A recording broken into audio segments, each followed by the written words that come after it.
Sarah Ferguson begged to live in Kate and William's home before Palace shut her out. It has been revealed that Sarah Ferguson will need to find her own accommodation after she and Prince Andrew have been told to leave their glamorous Royal Lodge home. Sarah Ferguson has always been a staunch defender of her scandal-ridden ex-husband Andrew, but now her fate is sealed as the former couple have been booted out of Royal Lodge. The palace tonight issued a statement confirming King Charles has begun a process to strip the 65-year-old of all his formal titles, meaning he will now be known as Andrew Mountbatten Windsor. He will also surrender the lease on the Royal Lodge and move to alternative private accommodation, the palace said, understood to be a property within the grounds of the Sandringham estate in Norfolk. This will be paid for from the King's private funds, the BBC reported. And Sarah will have to find her own home after she and Andrew have been told to leave their royal residence. Despite her earlier alleged demands from the ex-couple, to be housed in two separate royal properties, she will not be provided with accommodation. Earlier this week, reports surfaced that Andrew was in advanced talks with the palace, in which he suggested moving to Frogmore Cottage, the former home of Prince Harry and Meghan Markle. Meanwhile, Sarah allegedly asked for Adelaide Cottage, the home Prince William, Princess Kate and their 3 children currently live in.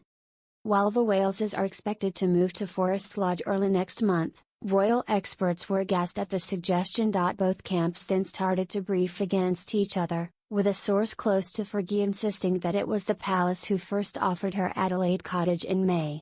Royal sources quickly shut down those claims, saying Adelaide Cottage was never offered to the ex-Duchess. And now King Charles has left Fergie to fend for herself, as no offer has been made to house Andrew's ex-wife. Fergie and Andrew have lived together in the sprawling 30-bedroom mansion since 2008, despite getting a divorce in 1996. There has long been calls for the disgraced former Duke and his ex-wife to leave the royal residence after Prince Andrew's relationship with millionaire pedophile Jeffrey Epstein surfaced. Virginia Gifford, a victim of Epstein's who tragically died by suicide earlier this year, accused Andrew of sexually abusing her 3 times as a teenager, claims he strongly denies. The scandal has erupted for Andrew in recent weeks as leaked emails showed he lied about exactly when he cut ties with Epstein. Other emails showed Fergie had called convicted sex offender Epstein a supreme friend, and it is even alleged that she took Hartwell daughters to visit him after his prison release.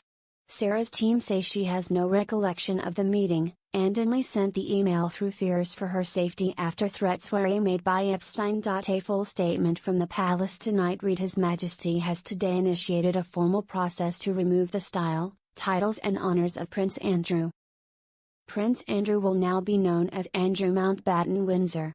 His lease on Royal Lodge has, to date, provided him with legal protection to continue in residence.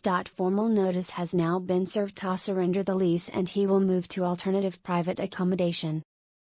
These censures are deemed necessary, notwithstanding the fact that he continues to deny the allegations against him. Their Majesties wish to make clear that their thoughts and utmost sympathies have been, and will remain with, the victims and survivors of any and all forms of abuse.